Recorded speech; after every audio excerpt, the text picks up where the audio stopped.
Good evening and welcome to the Taco Society Presents. This is the third and last episode of our trip down to NECON in Bristol, Rhode Island, where we talk to all the authors of the anthology, Now I Lay Me Down to Sleep. It's a charity anthology for the Jimmy Fund, and if you look at episode 1, we explain exactly what it's all about, and I think at the end of this episode we talk a little bit about it too. So please sit back and I hope you enjoy it. Hey, we're sitting here with Paul McMahon. How are you? I'm doing great. Yeah, you're looking good. Yeah. Jeez. And we're here to talk about your story and the anthology, Now I Lay Me Down to Sleep, part of the NECON Jimmy Fund anthology that you have so graciously submitted a story to and got approved. Yeah. Congratulations. Thank you. Yeah. Tell us a little bit about yourself. Well, so far I'm published a lot of short stories. I'm working on 2 novels at the time, and I'm working on a collection of themed stories. What's the theme? It's basically a evil plant stories. Plant?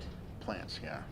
Okay, I actually know a bit about this, and I'm not letting you off the hook that Okay. easily. No, tell us more about this. It's Evil called- plant, you say. Tell us It's more called. about it. It's going to be called Bauer's Cloud when it comes out. It's about an interstellar cloud that comes into our universe and passes over the Earth, and basically changes all of the plant life. Oh, wow. So Okay, the- that is a little different. Yes. The stories Yes. come over a period of time as the plants assert themselves. Wow. Now, see, that sounds interesting. Yeah, evil plant so. sounds like Little Shop of Horrors. Yours is Now, I'm trying to stay away from that it's particular a one. celestial, More tripping almost type. apocalyptic event. Yes. You know, or let's just say earth-changing Yeah. event. And I think I'm not alone in this, but I'm a sucker for themed collections. Okay. And so I look forward to Sure. seeing Cool. this when it comes together. Good luck You on make that. me want to go home and write now. No, Well, that's keep all- your butt in the chair. Yeah, you can go Speaking of after we're done. speaking of unthemed stories, though, segue to your contribution. Well, this one I wrote specifically for this collection. I have a whole ton of word games that I used to play. Pull out a nonfiction book, read a sentence at random, turn it into a fiction sentence, and just build it from there. And I have 378 or so different ideas in this file. So when I need a new story, I'll usually just go through at random and pull a couple up and see if I can get them to fit together. This was a mix of 2 different ideas that I had. Okay.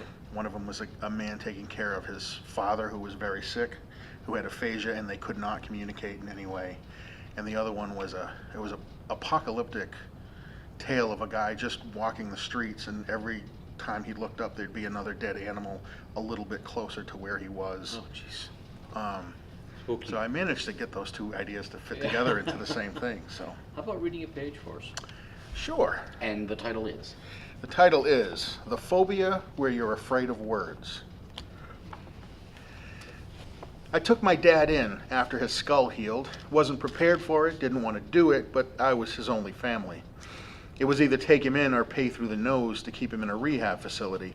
The bills for his 2.5-week coma had already wiped out my life savings, so caring for him myself was my only option. Barely a week in and the chore was killing me. Dad's brain damage had caused complete and permanent aphasia, which made things far harder than I had anticipated. Fish nozzle, spunk jettison eye. Easy for you to say, I told him. He'd gotten up to stare at the front door at the end of the hallway. I was stretched out on the couch, so tired I could cry. Dad rubbed his fists against his thighs in small circles while the rest of his body stood ramrod straight. Carnival Yule! Whatever, just let me sleep. He looked at me then, closed his eyes, and took a deep breath through his nose.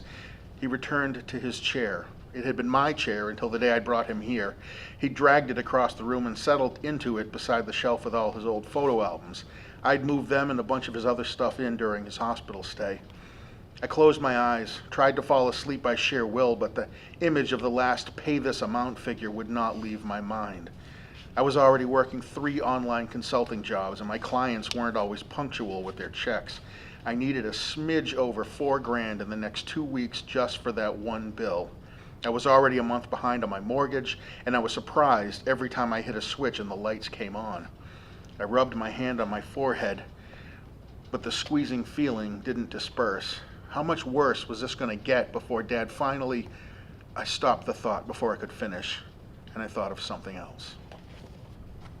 powerful imagery there. Great stuff. Thank you. Great stuff. Can't wait to read it.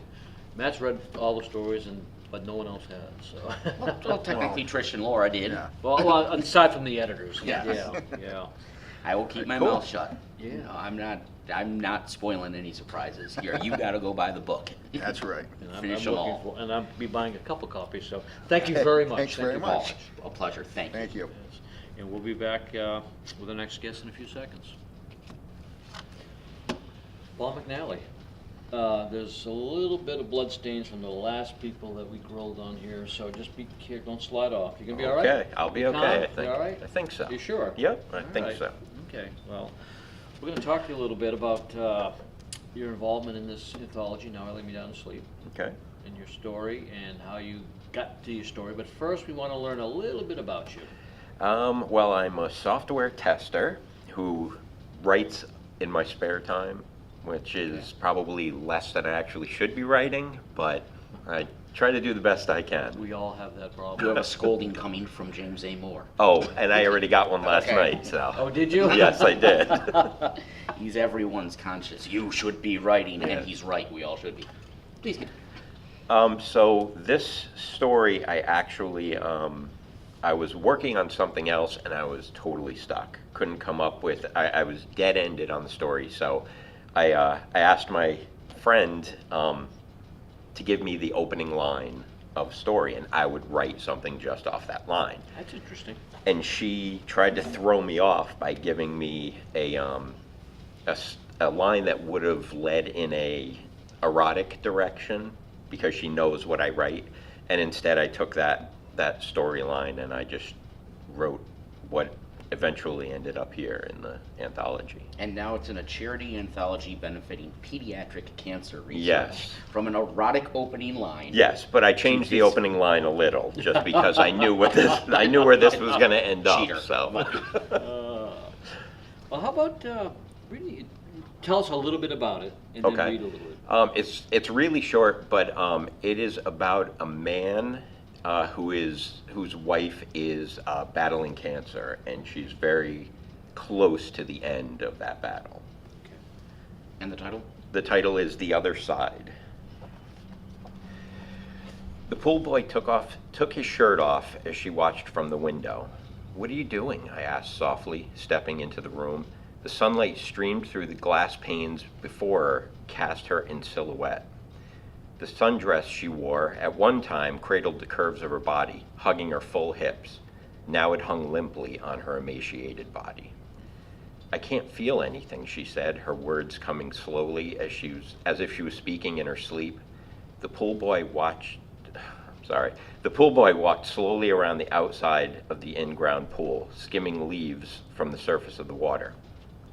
Perfect hair, washboard stomach, glistening golden skin, and I can't feel anything. How can a woman see a body like that and not feel anything? I looked to my right and caught my own image in the mirror just inside the doorway. My hairline had been receding slowly 2 years ago, but the marathon had turned into a sprint in recent months. My eyes moved over my reflection's round belly, straining against the fabric of my t-shirt. There was a time when I would have tried to suck it in, but there was no time for things like vanity now. "Oh, baby," she breathed, drawing my attention back to her. She turned her back to the window and was watching me. Before I could fight it, I found myself wishing that she'd go back to watching him. That way I wouldn't be able to see the high cheekbones that she'd once told me were her best feature, pressing against the skin of her face like knives trying to slice their way free. Or the blue eyes that had once sparkled like moonlight on the ocean, but had taken on the whitish tint of old ice. Even with the sun at her back, I could make out the sunken pits of her eye sockets. "I didn't mean..." "It's okay," I told her, smiling. "I know." So sad. God.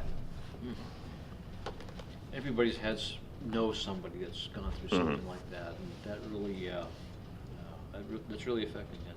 That got to me. Thanks. Powerful, powerful stuff. Thank Well you. done. Thank you very much. Thank you. Yes. Again, Thank you very much. Thank you so much for sharing with us. Oh, thank you for accepting. Thanks for being on the show. We'll be back. We're here with Craig Wolf. welcome to the show. Gentlemen, pleasure to be here. Pleasure having you. I'm gonna let you kick this one off. Okay. I'm going to start by saying, even though I had no say in the editorial process, if I had, you would have had me with the title because you quoted Dr. Seuss. anytime you start with Dr. Seuss, it's like you have my attention. I had the title for about 15 years before I had the story, so Oh, really? Yes. It's something you always thought, I'm gonna use that title someday? yes, Really? absolutely. And the story suggested itself, and the theme of the anthology suggested itself. Decided to write a tale about memory and loss, and that's Oh, okay. Before you dive into it, tell us about your other work. What are you working on now? What have you written that you're most proud of?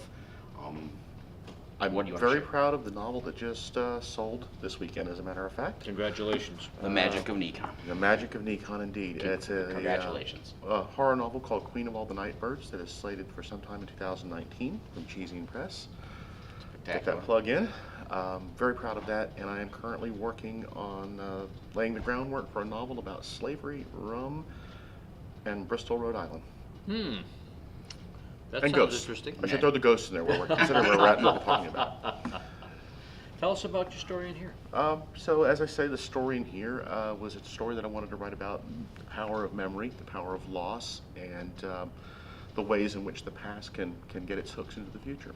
And Or the present. our last interview of our number one, or show number one, I should say, was Kara Kaliat, and her story was simply titled The Beach, and featured the power, the draw of the ocean. And I Yes. said, I'm one of those people who's always felt that visceral pull to that part of nature. Yours is another beach story. I take it you share that common trait with myself. That's where we all and- came and- from. And Kara. That's where we all came from. That's the Good way to mother. put it, yeah. Yeah. That's the mother womb. Yeah. It's here.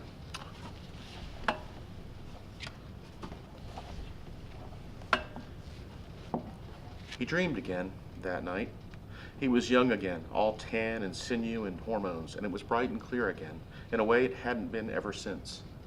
Music played from the ice cream shack on the boardwalk behind them, the R. Kelly song you couldn't get away from that summer, and beach blankets colonized every square inch of the beach, and Josh felt warm and loved and content, as he had that day. But it wasn't the same. Dread bled through and into himself in the dream, because this was more memory than invention, because he remembered the future in this dreaming moment. Lee came up beside him, slid an arm around him, and leaned into him with those curves that sent Catherine wheels spinning in his skull. And then she spoke to him, and he couldn't hear her voice, but knew she was saying she was going in, and he wanted to stop her, because he remembered the future, and so knew that the riptide was out there, sliding like ill will under the waves. And he knew she was asking him to wait here for her. She just wanted a quick swim. Wait here. Wait here. And he said he'd wait. He promised. Right here. Right here. Right here, he promised. And she went in, weaving down the beach, beautiful and lively, and turning heads in her dorky but hot plaid bikini, and her auburn hair caught and turned the sun, and she waved back at him, and he screamed at her to stop, which of course he hadn't, because he hadn't known, had no reason to know. But she didn't. She went in anyway, and then she was gone, as she always was, always had been. And Josh awoke with a soft, barked sob. Couple of jewels in there. The riptide slid like ill will. I stole that. Well, Dan Sean. And the dorky but hot plaid bikini. Thank you. It's just It those catches little your nuggets. attention, doesn't it? and I know exactly what that looks like. You put that, and that sounds like, oh, okay, know exactly what she's wearing. Thank you. Thank you very much. It's my pleasure, Oh, and I- great to have you on the Thank you. show. And Thank Just you so grateful much. to be able to help support this cause. It's worthy. We've all lost someone to cancer, and I'm glad to be a part of supporting this. Thank you. We appreciate you. Thank you. We'll be right back. We're here with Jonathan Lees, another easy name to pronounce. And another relatively new member to the NECON community. Yes, I mean, this is my second year. This I is your remember you second from year. last year, yeah. Yeah, I'm excited. It's good to be back. You having a good time, huh? Absolutely. Very welcoming community. And it was great that you jumped in and submitted to the charity anthology, and even Yeah. better that the editors picked your story. So it's Yes. I love, because yes, it was 20 years ago, but I remember being the newbie, And I love how this community welcomes Everybody. everyone. Yeah. And so, and I especially love when we get the chance to promote new voices, and you qualify on both counts. So I you know, can. Thank you guys more than enough. new blood, new skill is what keeps anything vital and living. And thank you for having to bring that to NECON. I agree. Thank you. Appreciate it. What's your story about? The Ritual Remains is the story in the book, and I wanted to compartmentalize the relationship between a child and her mother, and sort of the wisdom that's passed down over the years. They're in the forms of little concerns that the mother gives to her child during one night of the year. Vocal or written? They're vocal, written, and an object. Okay. So the ritual. Oh. And it's also about at a certain point in our lives when we decide we might not want the wisdom of our parents, our mothers specifically, and we start to fend for ourselves or think we have the right idea about how we want to live. Great idea, yeah. And frankly, something I think is universal. I mean, we all, Yeah. you That's guys, it's what- like, I remember that. Yeah, no matter Some- how much you love your parents. Yeah. But something tells me you took this in a direction that's not just typical, growing up Yes. type of thing. Yes. There's the sense of protection and the mother keeping her daughter from something sinister. I gotta hear this. Go ahead and read. I gotta Okay. hear this. This is very exciting. A figure stopped next to her bed, breathing hard. It leaned over her, blocking the bare lines of moonlight that dared enter the room. Cassandra waited for the touch, first with a kiss, cold, chapped flesh scraping against her cheek. Her fingers were pried open, and the scream stayed trapped in her throat, following a sharp prick in the softest section of her palm. The lamp, the one that she still couldn't reach without leaning halfway off the bed, clicked on and revealed Mother by her side. Cassandra's hand opened, revealing a brooch, a pale gold beetle with a large ruby soldered into its back. Its offending pin stuck her flesh. Mother spoke. "This is my concern. You will forget that even the most beautiful things can hurt you." Cassandra turned 9 years old today. Jeez. Now, you've spent a lot of time on the other side of the camera. You just Yeah, told us. yeah. And this was the first time you've ever actually read aloud This is my first time reading a story, out loud. You need to spend more time on this side of the camera and doing that. You're a natural. You're great at it. You did great. Thank you. Really I did. appreciate it. Spectacular. Thank you very much. Oh, thanks so much, John. Yes, hopefully we're gonna have you in front of the camera again soon. Yes. Yeah, the local god. I got to be on the show like proper, back in the hometown. Oh, now he's a natural. Yeah. Now he's booking his He's- next appearance. Well, And I'm very honored to be in front of a Jackson Pollock painting. Yeah, I painted that. Yes. Oh, No, it's not you're Jason an natural. Pollock, it's Jackson Pollock? Jackson Pollock. Thanks so much, guys. Oh, thank you. And we'll be right back. We're here with an old friend, Marianne Halbert. How are you? Great, good to see you. Yeah, it's good to see you again. It seems like I see you every couple of years. It used to be at another convention that's no longer here, but now you've been coming to NECON for the last couple of years. Yeah, this is my second NECON, yeah. Good to see you, and it's good to hear you're in this. And we'll talk about this in a minute. Well, I owe you a personal thanks because as when we had John McElvain here, we were talking about Haverhill Hill Press, but you are one of his fine proofreaders, and you proofread my collection. I did. Monochromes and Other Stories, and helped make me look smarter than I was. And of course, what was the great irony that then spun out of that is the first time we published this year's roster of campers on the NECON website. One typo slipped through, and it was in her name. Oh! So all I could write back is, this is what happens when you don't proofread me. That's right. Well, I'm also going to just boost her a little bit and shout out her work. Wake Up and Smell the Creepy is one of my, it's a great short story collection. It's one of my favorite Thank ones. you. I just really enjoyed reading that. So, Thank you, I appreciate that. so let's talk about this. What do Sure. you got in here? Another one of the best titles. Oh, thank you. The one I have in here is called Housing the Hollygobs. Housing the Holly Gobs. Mhm. Okay. And it's about? Which begs the question, what's a hollygob? What's a hollygob? You gotta Well, read the story. I'm sure people are familiar with different types of fairy people. And when my girls were little and they were in scouts and we would go camping, one of the troop leaders would always, when we'd be out walking on a trail in the woods, she would have all the kids build these little houses for the little people of the woods. And if you didn't, then when you got back to your tent and you went to sleep overnight, they would come and steal your shoes in the night because they needed a place to sleep. So I thought, well, what if someone didn't build the house for the hollygob and you didn't have any shoes available? What would they have to steal instead? geez, So, okay. so that's where we go with this. From something sweet and innocent and wonderful from Scouts comes. That's me. Yeah, I can't help it. Let's hear a patron. Sure. Okay. Her mom made a large skillet of scrambled eggs with ham and onions for breakfast. Lynette was almost finished with hers when Tad shuffled into the room. Her mom looked up and asked him, "How'd you sleep?"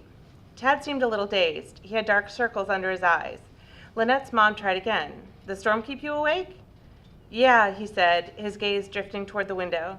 Tad sat down at the table, but just pushed the food around on his plate. The drizzle continued throughout the day. Lynette brought up boxes of crossword puzzles from the basement and laid them out on the dining room table. Mom had said they could work on them so long as they finished today. By tomorrow around noon, they'd need that table for the feast, all the food all the people would bring. Lynette offered to let Tad choose the puzzle. The boxes were old, the images faded, and the cardboard bent or torn in places. "We've got a dozen puppies, autumn village, scenic landscape, or sunken ship." She was sure he would choose the sunken ship. It had a treasure chest, a shark, an octopus, and a skeleton pirate. He hesitated like he couldn't make up his mind, so she started to open the box to sunken ship. "No," Tad said. He pulled scenic landscape closer to him, his fingers tracing along the river and then to a dark copse of trees. He pulled the lid off and started looking for pieces. They'd worked mostly in silence for about 20 minutes, finding the corners and the edges. Lynette was piecing together the clouds. Tad held one piece, completely black, in his fingers. "What do the hollygobs look like?" His voice was low and somber. She thought he was just trying to pass the time or maybe feel a little closer to Grandma. "Well, no one's ever really seen one. They must be very little." "Do you think they're always little?" Lynette looked at him. "What do you mean?" "Something was in my room last night." And then it goes on from there. Yeah. There's a little anticipation there.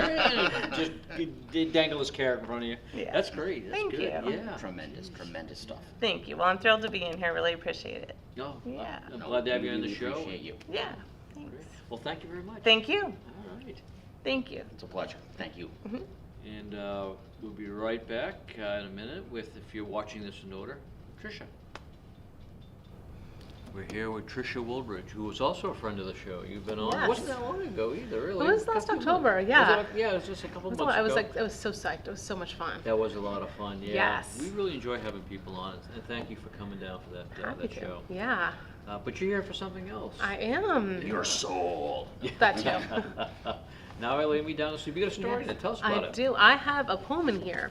The poem is The Circus Under the Bed, and it actually is a preamble to a novel that I'm working on, a children's novel, okay. about when you're asleep and all of a sudden you like wake up, like a little figment pops out of your head, and that little figment goes under your bed. And there's collections of them that travel from Jeez. under the bed to under the bed to under the bed, collecting each other, and how they interact with dreamers, as they call us, has some very interesting That's rules. pretty cool, yeah. Yeah, how read that. Well, actually, before you dive into the Yeah. poem, I understand you're also working on a fantasy novel? Oh, or Yeah. 27 of them? I've got a bunch of different ones that I'm working on right now. That one is kind of in progress. So, but I'm doing a lot with the children's, which is why I did the TJ Woolbridge with here, Yes. because that's what I do my children's writing under. Because between the horror, which isn't necessarily child friendly, I want to have a clear-cut distinction between what you can share with your children and what, if you share with your children, I am not responsible for the results for. No, you are definitely a Renaissance woman coming right. You got horror, you got fantasy, you got YA, children's. Yeah. You wear a lot of hats. Yes, yeah. But so, yeah, I love all sorts of stuff. I might be playing with some science fiction too Sure, this add another weekend. one. Yeah, Go why for it. not? I got plenty of time. Well, Yeah. Go ahead, read All this. I'm right. dying to hear this. So this is, I'm only going to read the first half of the poem. You have to go and support the Jimmy Fund to get the rest of this poem. Okay. All right, the circus under the bed. What was that noise there neath your bed? Some whisper his song now long fled. A skittering whirl of legsy clack dread. Something real you feel not just in your head. Sleep on, it's only the circus under your bed.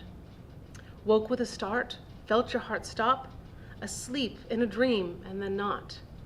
That special moment from your special head, a figment was born, burst forth with a pop. And who, with luck, found the circus under your bed? Once when the world was ever dark, fire was magic, dangerous spark. Nightmares were real, not just under the bed. Monster or mere shadow, there was no mark, if a figment were friend or if on babes it fed. Fear weaves dark spells, whispers and hate. Figments and dreamers forged sad fate. Monsters from figments grew up neath the bed, and believing the fear did truth create, that dreamers' very gaze could kill figments dead. Dreamers make lies true and spoken, monsters simply childhood's token. Still children fear monsters under the bed, and figments fear each dreamer awoken. Life hangs in the balance, turning checks neath the bed. And we have to buy the By the anthology anthology, to if you the want to other. get the rest of it. Spectacular job of reading it. It was like Thank you. foreboding Dr. Seuss. That's what I was going for. So you worked. nailed Yes, it. You nailed yes. it. I knocked it out of the park. Thank thank you. you Thank very you very much, much. yes. Thank you. Thank you. Always a pleasure. I'm very happy to be proud of this. Good. Happy to be a part of this. I'm proud you're happy to be a Yes. proud part of it. By the book. We'll be Thank back you. in a second. Thank you. And we're back.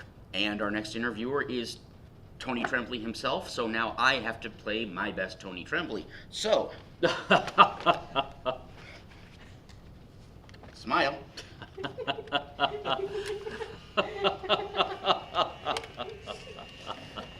Oh, it's got a And here picture you that go. comes out. Thank you, Jillian Booth, for lending me your camera to do that. But now on to business at hand. You have been remarkable all day for us filming these interviews, promoting the charity anthology. I cannot express how much I appreciate it, our deepest gratitude. You are, people call you the nicest man in horror. I don't for know a who does reason. that.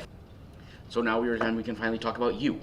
If you can. I've been, Yeah. I've been coughing here lately, off camera, so I'm trying to catch my breath, but go ahead. Okay, well then I'll start because I have a lot to say to you, and it all boils down to two big words, and that's thank you. This has been, we've been filming these interviews all afternoon. It was a Herculean job. You did this out of the kindness of your heart and to promote the charity anthology, and put the weight of the Taco Society Presents behind it. You let me tag along and play Andy Richter to your Conan all afternoon. Oh, I had a and ball. I It was can't tell great. you, it's been spectacular.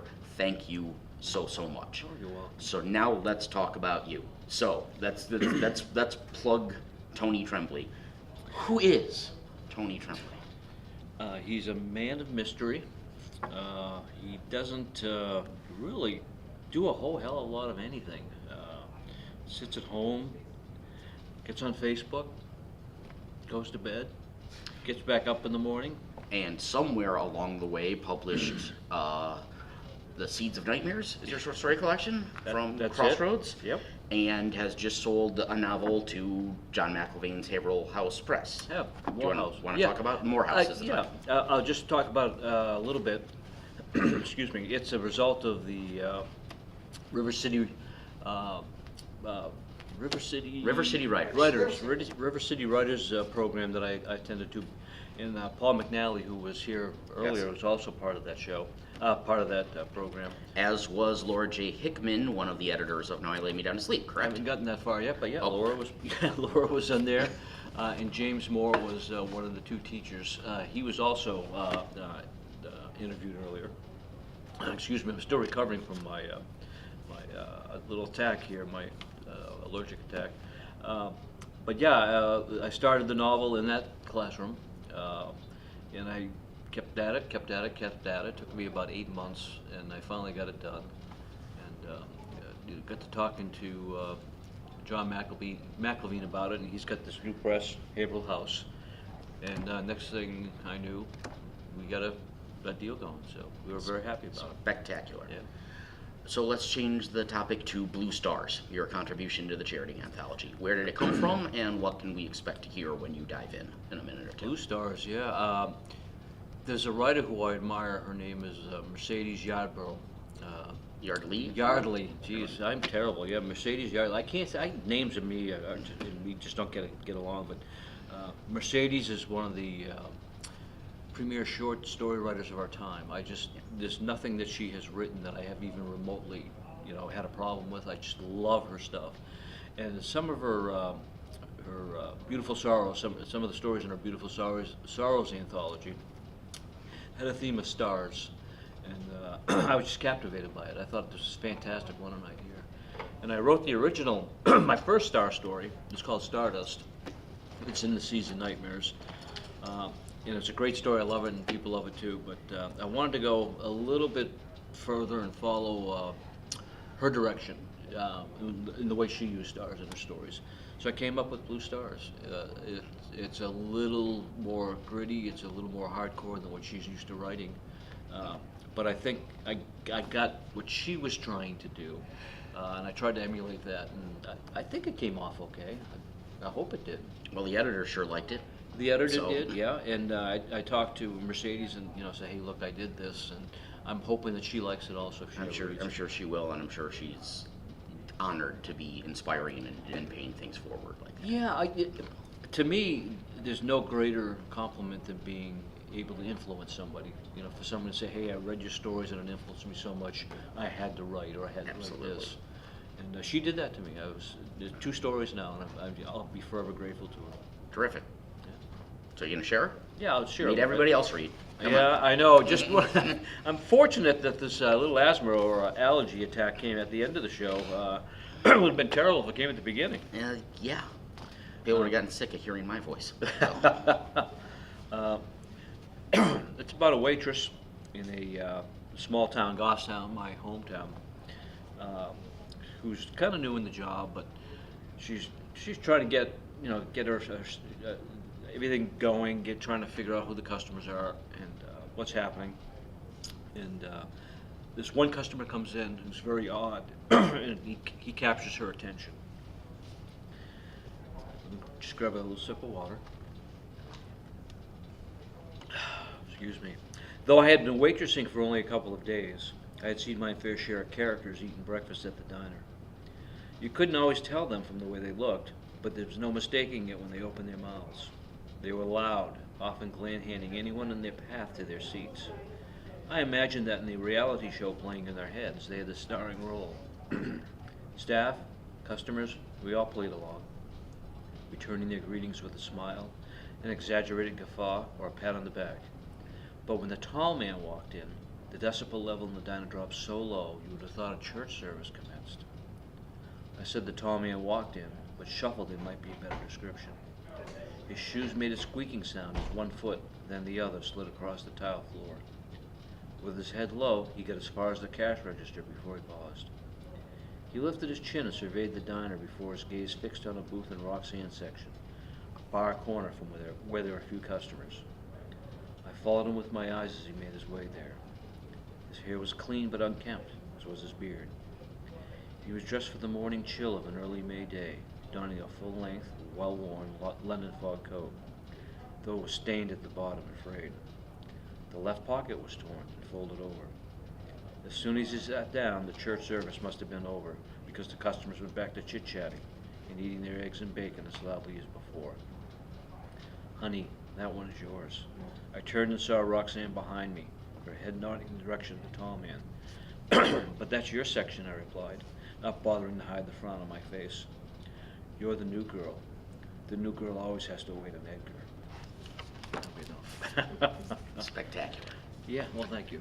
And thank you again for everything you've done and continue to do. for us, for NECON, for the genre, and thank you for sharing. It's, we've known each other, what now, about 8 years you've been coming to NECON? 8 years, and I may have seen you one or two places before. Maybe, Yeah. maybe. I know it's silly to say this because, quite frankly, you're older than me, but I feel like I've gotten to watch you grow as a writer, Oh, and jeez. you just keep getting better and better. Well, and thank it's you. It's a pleasure. Well, thank you. And I'm going to turn the tables and talk to you a little bit. Okay, we can do this. You want to just? We don't have to stare at the camera for 5 seconds. We can just You want to do roll that? into mine. Yeah. Sure, do that. let's do this. Matt Bechtel. Did I say it right? No, Matt Bechtel. no, Matt. it rhymes with rectal. You'll never get it wrong again. Matt Rectal. Matt Bechtel. Gee. Oh, I'm so, you know what? It's been a long day, and I'm very tired. And that really is water. It's not vodka. Yeah, it really is water. The problem is we stayed sober. That was our mistake. Oh my God. Well, first of all, we're gonna let you have the last word. Okay, thank but you. before we do that, I want to say thank you for, being the publisher. I said head honcho earlier, but the publisher for Now I Lay Me Down to Sleep. Great collection of stories. Everything I heard It here. is tremendous. Yes, and even I'm one of the few people who knows where all those stories go, and I'm sitting here. I'm going to take my copy back and actually read it, book in hand, not just on the computer monitor as I'm doing the layout. But yeah, this was a long time coming, and this project dates far back. Bob Booth planned. Always wanted to do a charity anthology for the Jimmy Fund, and obviously we lost Bob 4 years ago. Yeah. And he was always talking, particularly with Trish Kasich, about, as Trish and Laura wrote in their brief introduction, it was one of those someday we're going to do this, someday we're going to do this, and it finally became someday. Yeah. It happened, and it happened because of their amazing hard work and dedication. I'm so proud to be able to say we published this and to have played a part in it, but I was there just support and along for the ride, and it was an honor to go on that journey with them and with all of you, and to have all of you share your amazing talents with us for this great cause. Well, from the writer's side, it was a pleasure, believe me. I call this a legacy anthology because I think it's going to be around for a long time. Sure hope so. Yeah. I mean, that's also one of the joys of digital publishing. It never has to go away. So, I mean, I'm hoping that we're continuing to, that the Jimmy Fund keeps receiving checks on this infinitum, long after any of us are gone. Maybe they can still be getting donations from what we did this year. And that's something I'm really proud of. We should all be proud of what you've put together here.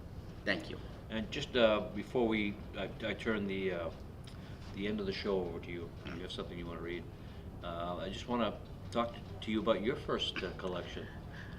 You and I have something in common now, and it's our publisher. It It's, is. Haverhill House Publishing.